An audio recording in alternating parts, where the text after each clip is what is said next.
음, 흠,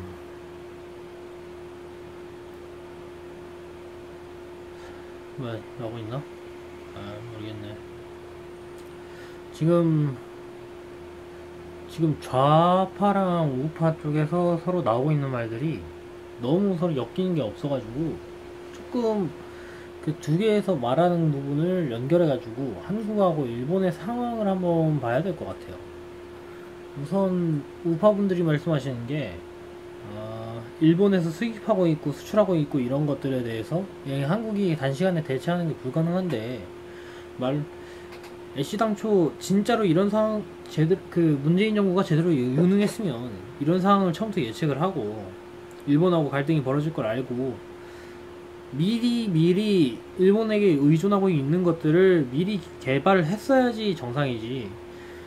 이렇게 상황이 터지는 후에 갑자기 우리가 자국화하겠다, 우리가 산업 발전시켜가지고 원료 우리가 다 만들겠다, 이렇게 나오는 게 정상이냐 라는 말을 하시더라고요. 맞는 말이에요. 이 부분에 대해서는 할 말이 없어요. 물론 외교에서 완벽한 예측은 불가능한 게 맞는데, 근데 그게 지금 당장 수입이 안 될 경우 그 차질을 빚을 수도 있는 것들에 대해서 거의 무책임한 발언이 맞죠.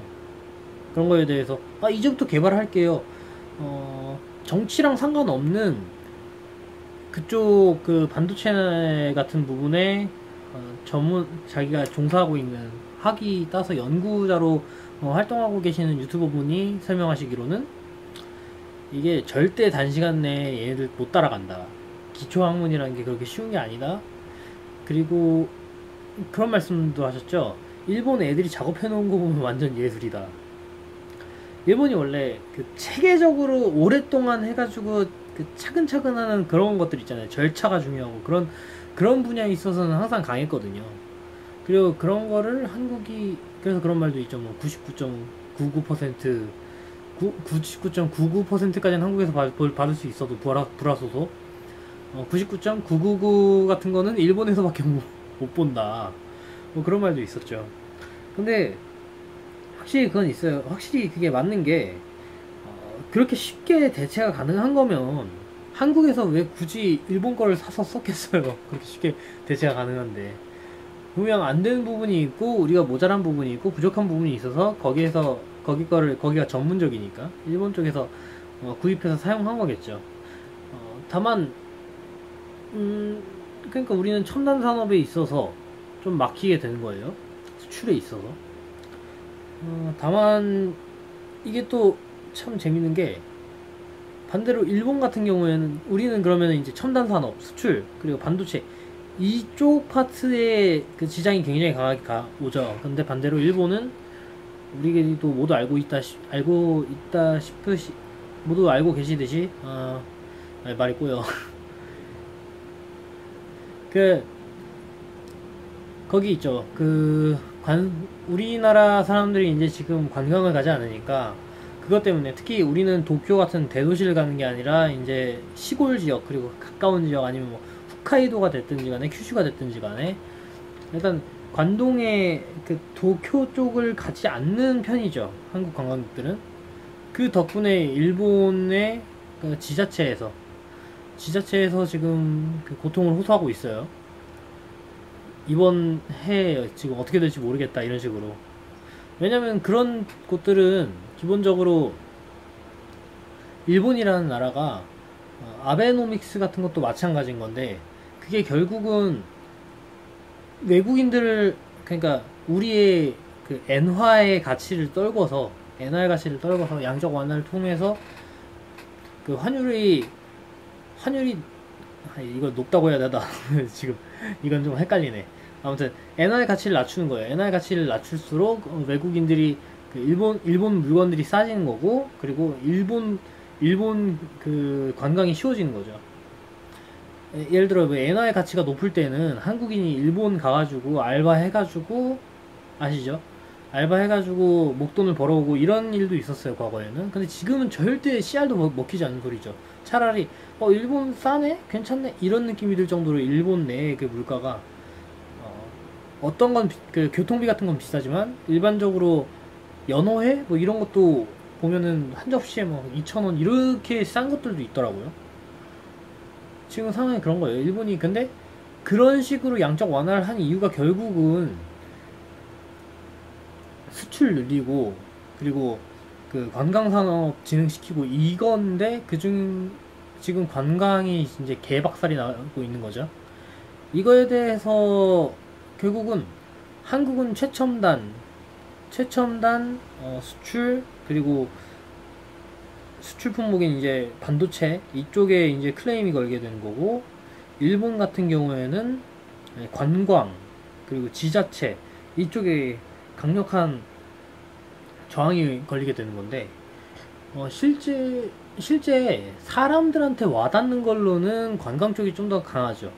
왜냐면 그건 다이렉트로 나한테 돈이 벌리고 그러니까 다수의 사람들한테 그 뭐냐 부자들 말고 막 CEO 말고 그냥 평범하게 일하고 있는 그런 시골에서 일본의 시골 동네에서 평범하게 일하고 있는 사람들 입장에서는 거의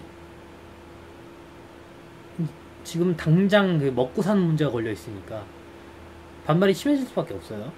반면 한국 같은 경우에는 여러분도 아시겠지만 뭐 낙수 효과니 해봤자 대기업에서 벌어들이는 돈은 일반인한테 떨어지고 이런 거 거의 없죠. 떨어진다 해도 엄청 느리게 떨어지고요. 그렇기 때문에 다이렉트로 그렇게 영향이 바로 직관적으로 나타나진 않아요. 그런 의미에서 볼 때 타격이 누가 크냐 이거는 명확하게 나타나기는 어렵고 단시간에 그 누가 더 타격이 크다 이렇게 말할 수가 없는 내용이지만 확실한 건 양쪽 다 타격이 분명 가고 있는 건 사실이에요. 일본 같은 경우에도 지금 지금 뉴스 같은 데서도 이제 뜨거든요. 진짜로 관광객이 너무 많이 줄었다 이런 식으로. 네. 그런데 결과적으로 이 상황에서 한국이 이긴다라고 표현하기도 애매한 것 같아요. 한국이 어떤 이득을 얻을 수 있을까요? 일본하고 이렇게 싸운 다음에 일본하고 지금 싸우고 있고 싸우는 과정이고 그런데 이 과정 중에서 현실적으로 우리나라가 어떤 이득을 얻을 수 있는가 아니면은 피해가 날 거라면 어떻게 하면 피해를 최소화시킬 수 있는가 지금 이런 걸 생각해 봐야 되는데 이미 터진 건 터진 거니까 근데 진짜 솔직히 모르겠어요. 한국이 일단 반도체 쪽에서 터진다는 건 결국은 우리 GDP에 다이렉트로 나타날 거예요, 피해가. 그리고 이거는 단기적으로 버티는 건 문제가 없는데 결국 장기적으로 갔을 때는 아무리 대체를 한다고 해도 대체가 안 되는 영역이 있다. 10년, 20년 그러니까 뭐 간단한 거예요. 우리 후진국들 그러니까 산업 규격이라는 거를 일본의 규격 같은 경우에는 서양 열강 그 영미 프 뭐 이런 애들 있죠. 영국, 프랑스, 미국 뭐 이런 나라에서도 인정을 하거든요. 산업 규격을. 근데 한국 거는 인정을 받지 못하는 경우가 은근히 많다고 하더라고요. 동남아 이쪽에서는 알아주지만 일본에서는 이러고 영국이나 프랑스 이런 데서도 그다지 인정을 받지 못한다고 하더라고요. 제가 3D 프린트 관련돼서 얘기를 들었던 거예요. 근데 다른 산업군도 거의 대부분 비슷할 거예요. 규격이라는 게 뭐 어떤 분야에서는 다른 규격 쓰고 어떤 분야에서는 그 우리 규격이 딱 맞고 어떤 분야에서는 우리 규격이 안 맞고 이렇게 되진 않거든요, 보통. 결국 단기간으로 우리가 대체할 수 있는 영역의 것이 아닌 것을 우리가 차단을 당한 거예요. 결과적으로 차단을 당했죠. 그리고 일본 같은 경우에는 이게 관광이라는 게 사실 해외 의존도가 높고 그리고 굉장히 그 예측 불허인 부분이 있어가지고 안정적인 수입원이라고 할 수가 없어요. 그리고 그 중에서도 가장 그 심각한 게 바로 이런 대규모 보이콧 사태라고 생각하거든요. 그래서 일본은 뭐 막 기술력이 필요하고 이런 것이 아닌 분야긴 하지만 지금 당장 먹고 사는데 서민들이 먹고 사는데 치명적인 그런 피해를 타격을 입고 있다라는 거니까 이 상황이 결국은 제가 봤을 땐 양패구성 같아요. 그러니까 우리가 막 좌파 쪽에서 말하는 우리가 막 이기고 있어요. 조금만 하면 아베 정권을 무너뜨릴 수 있어요. 글쎄요. 아베 정권이라는 게 애당초 이거 가지고 무너뜨릴 정권이었으면 한 20년 전에 무너뜨렸지 않았을까요? 자민당이라는 거. 자민당 그 독재라는 거를 독재 구도라는 거를 이거 가지고 깨뜨릴 수 있을 정도면은 한 20-30년 전에 저희가 일본을 뭐 먹어치웠든지 뭐 자민당을 박살을 냈던지 뭐 일본 공산당이 집권을 했다든지 뭐 그런 식으로 됐을 것 같아요. 제 생각엔 약간 그런 느낌이야. 통일이 10년 안에 됩니다. 약간 이런 소리를 듣고 있는 느낌? 지금 우리가 막 북한이랑 잘 지내고 있으니까 통일이 금방 될 거예요. 이 소리를 듣는 거하고 일본을 우리가 이기고 있다라고 하는 거하고 약간 뉘앙스가 비슷해요. 제가 느끼기에는. 그래 그래서 일본을 무너뜨릴 수는 없을 것 같아요. 그러면 한국이 일본을 무너뜨릴 수가 없는데, 그러면 결과적으로 일본에 대해서 뭔가 할 수 있는 게 없다고 한다면 지금 이 운동의 방향성은 어떻게 가게 될까요? 가시적인 성과가 나지 않는 불매운동이 어느 정도까지 유지가 될까요? 정말 막 한 2-3년 갈까요? 길게 잡았어요. 2-3년 갈까요? 짧게 잡으면 한 6개월 가지 않을까요? 1년? 그럼 한 5년 갈 수 있다. 좀 오버처럼 들리지 않아요? 5년 정도 되면 좀 이상하죠? 5년이 그렇게 쉽게 장담할 수 있는 기간이 아니죠. 일본 여행을 대체할 만한 대체제가 한국에 있을까요? 그러니까 대체제가 있으면 사람이라는 게 억하심장이 들면은 갈아탈 수가 있어요. 인텔에 실망하면 AMD로 갈아타면 되고, 더민주에 실망하면은 글쎄 극단적으로는 자한당으로 갈아탈 수도 있고, 아니면은 뭐 그래 정의당으로 갈아탈 수도 있겠죠. 그러면 한국에서 한 2-3일, 그러니까 짧은 기간으로 여행을 다닐 수 있는데 비싸지 않고 적당한 가격으로 다닐 수 있는데, 그러면서도 안전한 곳, 이런 곳이 일본을 대신할 만한 그런 것이 지금 존재하나요? 그게 없으면은 이건 장기적으로 오래 갈 수 있다라고 말할 수가 없겠죠. 결국 인간은 망각의 동물이고, 우리가 냄비근성 하는데 냄비근성까지는 아니더라도 사람이라는 게 한계라는 건 있거든요. 뭐 불매운동이 쉽다 하는데, 아니 뭐 저 같은 경우에는 불매운동 쉬운데 저는 이런 운동 같은 게 아무리 그래도 그렇게 오래 가는 거를 많이 본 적은 없거든요. 지금 이러고 있는 거 자체가, 한국인들이 이러고 있는 거 자체가 대단한 건 맞는데 오래 가진 못할 거라는 거죠. 아무리 오래 가도 그래 막말로 10년 동안 아예 안 가지는 않을 거잖아요. 그건 좀 말이 안 되잖아. 10년 동안 우리가 일본하고의 거래를 완전히 안 한다? 좀 말이 안 되죠. 현실적이지도 않고. 그럼 결과적으로 이런 부분에 있어서 경제적인 것만 따졌을 때 지금 초반에 타격이 엄청나게 센 거는 우리 쪽이 맞다고 저도 봐요.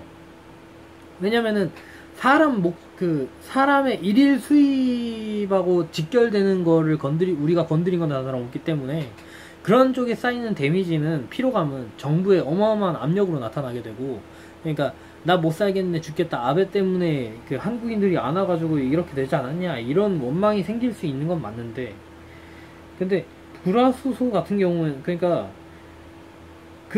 그게 오래 가긴 힘들다는 거죠. 단기간에 데미지를 더 많이 준 건 우리예요. 빡디를 넣은 거 맞아요. 맞는데 그런데 일본은 지금 우리에게 도트딜을 넣고 있는 거죠. 순간 빡딜과 도트딜. 시간은 도트딜의 편이거든요. 어지간하면. 순간 빡 싸우고서 킬을 못 따면 도트딜에 이제 조금씩 죽어 나가는 거예요. 그 도트딜 조금 줄이겠다고 이것저것 하겠다고 하는데 전공하셨다는 분들 말씀으로는 그거 힘듭니다 라는 이야기가 나오고 있고요. 아예 대체를 못하는 건 아니겠죠. 하지만은 제대로 대체하는 건 힘들다 이 말이에요. 그럼 뭐 우리가 일본한테 항복해야 되느냐라고 뭐 말씀하실 분들이 있을 것 같은데 항복이나 이거는 실제 전쟁하고는 좀 달라요. 그래 경제전쟁이라는 표현 쓰시던데 솔직히 경제전쟁도 아니고 이거는 그냥 외교예요. 외교인데 외교를 전쟁처럼 생각하면 근데 전쟁도 아니죠. 외교를 지금 스포츠처럼 생각하는 거죠. 스포츠처럼 생각하면 안 됩니다. 우린 지금 정정당당하게 1대1로 겨루고 있는 게 아니에요. 저번에도 말씀드렸지만 그런 의미에서 볼 때 현재는 확실히 우리가 엄청 우위인 것 같아요. 현재는 우위인데 과연 이 우위를 우리가 영원히 가져갈 수 있는가?